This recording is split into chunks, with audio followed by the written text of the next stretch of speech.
Bugün sizə yeniyetmələrin 90%-dən çoxunda görülən bir dəri problemi haqqında danışacağıq. Bu akne vulgarisdir. Akne vulgaris dərinin xroniki, iltihabi bir xəstəliyidir.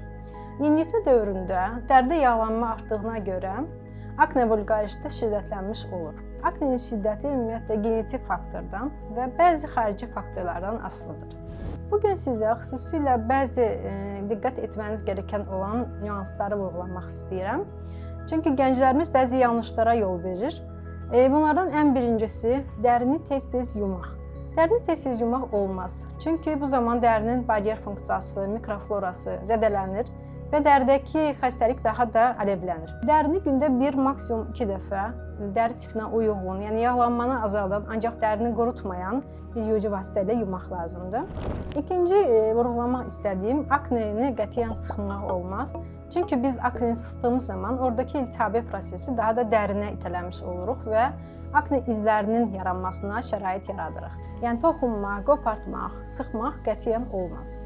Daha sonra vurğulamaq istədiyim ağır yağlı kosmetikadan istifadə edilməsi, bu da akne prosesini, akne problemini daha da şiddətləndirir. Örtücü effekti olan qalın təbəqə əmələ gətirən müxtəlif kremlər, yağlı nəmləndiricilər və s. bunlar akne problemini şiddətləndirir. Ona görə belə kosmetik vasitələrdən uzaq durmaq lazımdır və xüsusilə günün sonunda mütləq üzdən makiyaj təmizlənməlidir.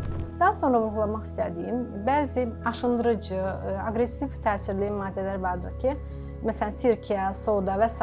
kimi bunların dəriyə tətbiq olunması yol verilməzdir.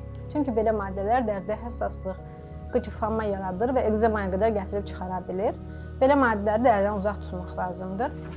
Bir sonraki vurğulamaq istədiyim faktor günəş faktorudur. Çünki dəridə akne izləri günəşə məruz qaldıqdan sonra daha da qalıcı hala gəlir. Əgər bu ləkələrin qalıcı olmağını istəmiriksə, günəşdən hər zaman qorunmalıyıq. Yəni dərimizi dəri tipinə uyğun, yağlanmanı artırmayan, komedogenik olmayan bir günəş kremi vasitəsilə günəşdən qorumaq lazımdır.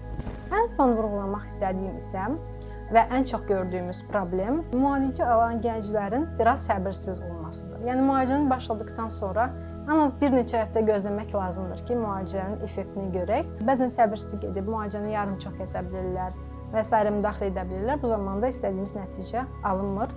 Yəni səbirli olmaq lazımdır.